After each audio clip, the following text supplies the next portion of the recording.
बिस्मिल्लाहिर्रहमानिर्रहीम, अस्सलाम वालेकुम। पाकिस्तान और दुनिया भर में देखने और सुनने वालों को अब्दुल कादिर का सलाम।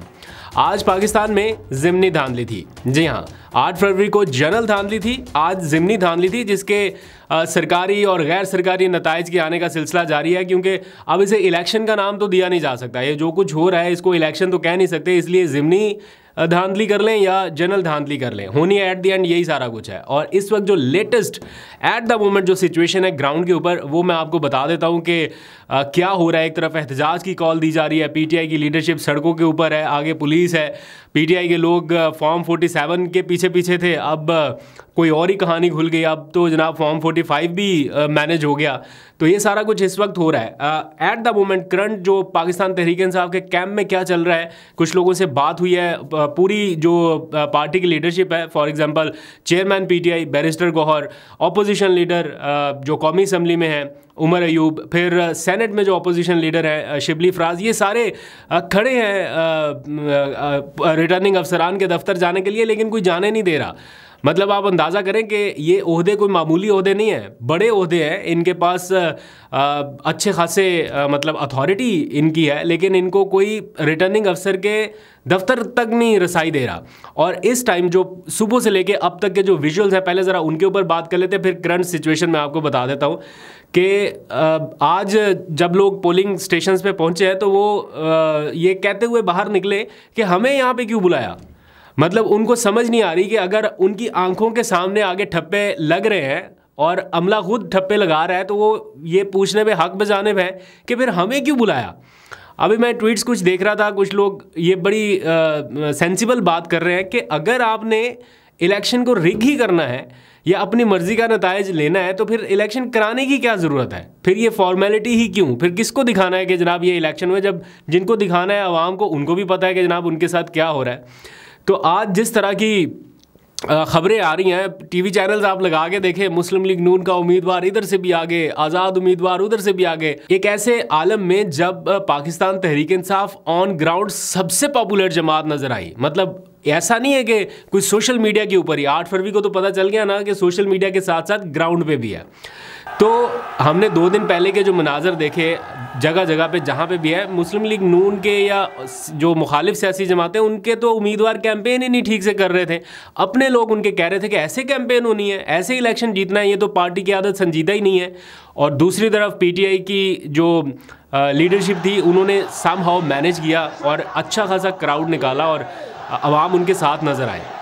लेकिन आज जब आवाम पहुंची है पोलिंग स्टेशंस पर, तो उनके सामने जो कुछ होता नज़र आया वो बड़ा अलार्मिंग था। अलार्मिंग क्या, इसका अंदाज़ा तो था, उसके प्रिकॉशनरी मेजर्स भी लिए जा रहे थे कि फॉर्म 45 जनाब हमने इस तरह से करना है, फॉर्म 47 लिए बगैर घर नहीं आना, और दिस एंड दैट। उन्होंने अगलों ने पहले से ही फॉर्म 45 जो है वो दस्तखत कराने शुरू कर दिए।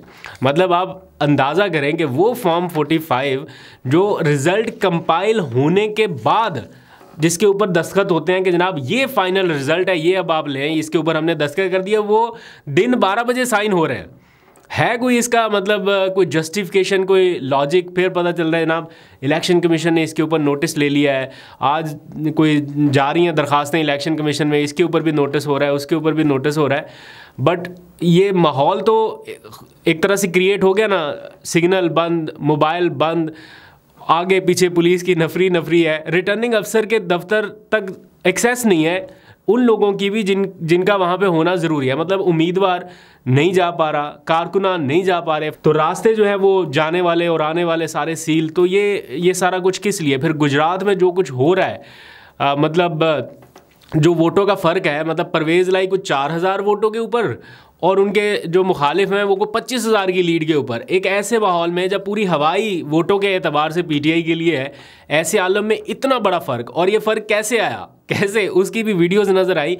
अगर आपने कई बार वोट डाला होगा, आपको पता है कि अगर आप वोट यूँ तय लगा के डालते हैं तो वो फोल्डेड पर्चियाँ ही बैलेट बॉक्स में आपको ऊपर तले नज़र आती हैं। लेकिन कभी कोई आपने देखा है कि पूरी की पूरी कॉपी जो है वो पड़ी हुई है बैलेट बॉक्स के अंदर, ऑलरेडी फिल्ड, स्टफ़ की हुई तो ये जो चीज़ है, और ये बिल्कुल नज़र आ रही है लोगों को कि जनाब ये तो वोट पहले से ही अंदर पड़े हुए हैं, मतलब प्रॉपर एक पूरी कॉपी अगर अंदर पड़ी हो तो वो ऐसे तो नहीं हो सकता कि किसी ने पूरी कॉपी वोटों की डाली हो, तो जाहिर बात है पहले से स्टफ किया गया ये सारा कुछ। तो इसके ऊपर कैसे नोटिस होना है, हर जगह पर ये जो लीड दिखाई जा रही है। और फिर आपने देखा एक जो प्रिजाइडिंग अफसर थे उन्होंने तो मीडिया के ऊपर आके एतराफ़ कर लिया। वो रिपोर्टर ने उनसे पूछा, उन्होंने कहा जी मैं मजबूर हूँ, मैं क्या कर सकता हूँ। उन्होंने कहा बताएं, आपने अल्लाह को जवाब देना। तो उसने पूरी कहानी बता दी कि क्या हो रहा है यहाँ पे। और उसके बाद फिर अभी लेटेस्ट कोई खबर आ रही थी कि उसका इंटरव्यू करने वाले जो रिपोर्टर हैं 92 के, उनको शायद पुलिस ने अरेस्ट भी कर लिया। तो इस किस्म के हालात के दौरान ये इलेक्शन हो रहा है। फिर जो लेटेस्ट अपडेट्स आ रही हैं पीटीआई के सर्कल से कि वो कोई एहतजाज की कॉल दे रहे हैं। अभी पता चला कि लाहौर में एहतजाज की कॉल दी गई है। PP 149, 119 और 158 जो हल्के हैं इनमें एहतजाज की कॉल दी गई, मुख्तलिफ जगह बताई गई हैं। लेकिन ये इस तरह का एहतजाज जो है वो पीटीआई के लिए कोई कारगर साबित नहीं होना, क्योंकि चंद लोग निकलेंगे, उनके ऊपर पुलिस का क्रैकडाउन होना है, और जो जिन्होंने बाकी निकलना होगा वो भी घरों में आराम से बैठ जाएंगे। तो जब तक कलेक्टिव एफर्ट नहीं होगी, सारे पुरअमन तरीके से नहीं निकलेंगे इस मामले के ख़िलाफ़, तो इसका मतलब है कि ये तो पक्का पक्का रास्ता ही रोक दिया, आगे के लिए हमेशा के लिए रास्ता रुक गया कि जनाब आप तो आगे बढ़ ही नहीं सकते अगर इन हालात में, अगर इस तरह इलेक्शन कराने हैं। आज फ़र्ज़ करें ये मौजूदा जो चीफ़ इलेक्शन कमिश्नर है इनकी मुद्दत ख़त्म हो जाए, अगला चीफ़ इलेक्शन कमिश्नर ये मिल के लगा ले, कोई भी लगा ले, अपनी पार्टी का कोई बंदा लगा ले, अब इनको किसने रोकना है। तो दैट मीन्स कि वो जनाब अगर वहाँ से डिसाइड हो जाए कि हमने नोटिस नहीं लेना और रिटर्निंग अफसरान के थ्रू जैसे भी इलेक्शन हो उनको मान लिया जाएगा, तो दैट मीन्स कि ये तो 30 साल हुकूमत कर लें, बेशक 35 साल कर लें, तो इस तरह तो नहीं हो सकता। तो मेरा अपना ज़ाती पॉइंट ऑफ व्यू ये है कि जितना मैस्ड अप ये सिचुएशन अब दिखाई दे रही है, जितना मैस्ड अप हो गया, अब अगला जो भी जनरल इलेक्शन होगा कम अज़ कम वो इन हालात में या ऐसे तो नहीं हो सकता। मतलब किसी सूरत अगला कोई भी जनरल इलेक्शन होगा वो इन पैरामीटर्स के तहत तो नहीं हो सकता। जब भी होगा ये सारे तरीके, ये सारा कुछ जो है इसको पहले ख़त्म करना पड़ेगा, रिफॉर्म्स करनी पड़ेंगी, रिफॉर्म्स लानी पड़ेंगी, वरना ये तो भूल जाएंगे आप हर बार इस तरह का इलेक्शन कराएंगे। अब नहीं होने लगा ये, जितना आपने सारे चोर दरवाजे खोल दिए हैं ना, तो अब ये इतना फ्लड गेट आपने खोल दिया है कि अब इसको बंद किए बगैर अगला इलेक्शन मुमकिन ही नहीं है। तो ये सिचुएशन है इस वक्त की। तो अभी पता चल रहा है कि इलेक्शन कमीशन नोटिस ले रहा है, कहीं पे कोई पोलिंग स्टाफ जो है वो अगवा हो रहा है, कहीं पे प्रिजाइडिंग अफसर वक्त से पहले फॉर्म साइन करा रहे हैं। तो इस सारे मामले पर क्या चीफ जस्टिस ऑफ पाकिस्तान भी कोई नोटिस लेंगे? अवाम इस टाइम यकीनन ये क्वेश्चन कर रही होगी। तो जनरल इलेक्शन के ऊपर अगर नहीं लिया गया अभी तक, वो दरखास्तें पीटीआई की पेंडिंग पड़ी हैं, तो जनरल इलेक्शन कह दिया, सॉरी जनरल धांधली के ऊपर अगर नहीं लिया गया कोई नोटिस, तो ये ज़िमनी धांधली के ऊपर कैसे लिया जाएगा? मुझे तो नहीं लगता।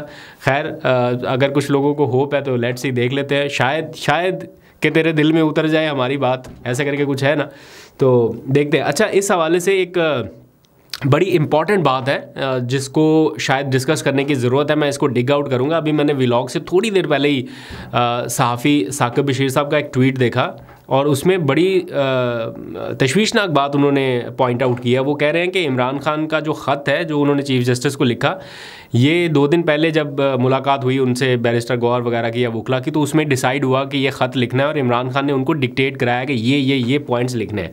उसमें एक पॉइंट जो था वो छोड़ दिया गया, जो इमरान खान ने डिक्टेट कराया वो पॉइंट छोड़ दिया गया। वो पॉइंट क्या था?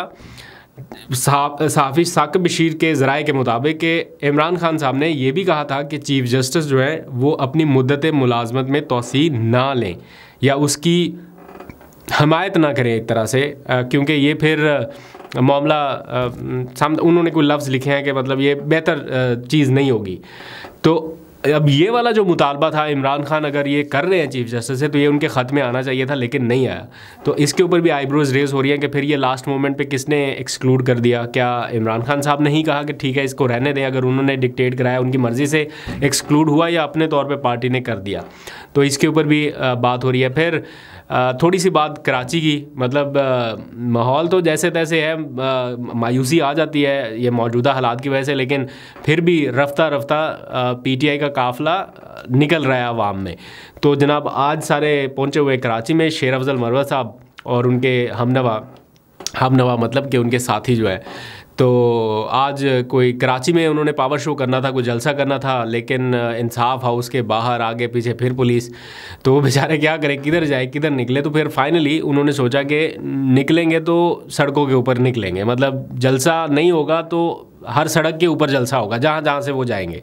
तो फिर इस टाइम कराची की जो सड़कें हैं वहाँ पर कुछ मनाजर देखने में आए हैं कि रैलियाँ निकल रही हैं। पहले एक जगह पे जलसा होना था, फिर अब तो पूरी जगह पे जहाँ जहाँ से रैली गुजर रही है वहाँ पर ये सारी सिचुएशन हो रही है।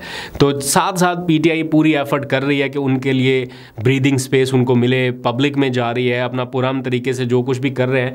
लेकिन मेरा ख्याल है लिमिट्स जो हैं वो अब क्रॉस होती दिखाई दे रही हैं कि मतलब यहाँ इससे आगे नहीं होना चाहिए कि अवाम अगर कोई फ़ैसला कर दे उसकी आप नफ़ी कर दें या उसको आप ओवरटर्न कर दें, चंद लोग मिलें, धांधली करें, इधर से बैलेट बॉक्स स्टफ़ करें और ख़त्म केस।